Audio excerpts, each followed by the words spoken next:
দূরপাল্লার ক্ষেপণাস্ত্র ব্যবহার করে ইউক্রেনে জোরদার হামলা চালিয়েছে রাশিয়া।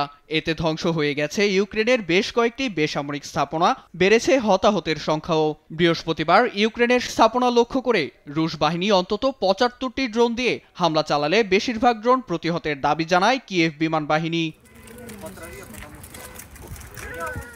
এদিন রাশিয়ার জ্বালানি স্থাপনায় ইউক্রেন হামলা চালায় বলে পাল্টা অভিযোগ করে রুশ প্রতিরক্ষা মন্ত্রণালয়। তবে রুশ বাহিনী পূর্ব দোনেস্কের নতুন একটি অঞ্চলের দখল নিয়েছে বলে জানায় মন্ত্রণালয়টি। দুপক্ষের হামলা পাল্টা হামলার মধ্যেই যুদ্ধবিরতির মধ্যস্থতা থেকে পিছু হটেছে ট্রাম্প প্রশাসন। ইইউ সদস্য দেশগুলোর সঙ্গে আলোচনা শেষে শুক্রবার প্যারিস থেকে ফেরার পথে সিদ্ধান্তটির কথা জানান মার্কিন পররাষ্ট্রমন্ত্রী মার্কো রুবিও। রাশিয়া ইউক্রেন যুদ্ধ খুবই নাজুক পরিস্থিতি সৃষ্টি করেছে। আমরা এই যুদ্ধ বন্ধে কাজ করছি। আগামী দিনগুলোতে সাধারণ মানুষের রক্ত ঝরুক তা আমরা চাই না। আমরা ইতিবাচক আলোচনা করছি। দুপক্ষ যুদ্ধবিরতি না চাইলে আমরা এখান থেকে সরে দাঁড়াবো।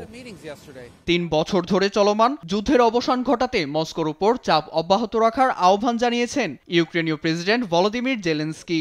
এছাড়া চীনের বিরুদ্ধে রুশ বাহিনীকে অস্ত্র সরবরাহের অভিযোগও করেন তিনি। চীন অনবরত রাশিয়াকে অস্ত্র সহায়তা দিয়ে যুদ্ধ পরিস্থিতিকে উস্কে দিচ্ছে। গোয়েন্দা তথ্যের ভিত্তিতে যথেষ্ট প্রমাণ রয়েছে আমাদের হাতে। এর মধ্যেই যুক্তরাষ্ট্রের সঙ্গে টানাপোড়েন মিটিয়ে বিরল খনিজ চুক্তি বাস্তবায়নের প্রথম ধাপ সফল করেছে ইউক্রেন। শুক্রবার দুদেশের মধ্যে একটি চুক্তি স্বাক্ষর হয়েছে বলে নিশ্চিত করেছেন ইউক্রেনের প্রথম উপপ্রধানমন্ত্রী ও অর্থমন্ত্রী উইলিয়া সভিরিডেনকো।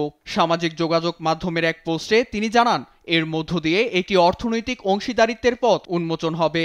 সেই সঙ্গে ইউক্রেন বিনির্মাণে মার্কিন বিনিয়োগের অর্থ কাজে লাগানো হবে। নীরব দাস, নিউজ ডেস্ক, দেশ টিভি।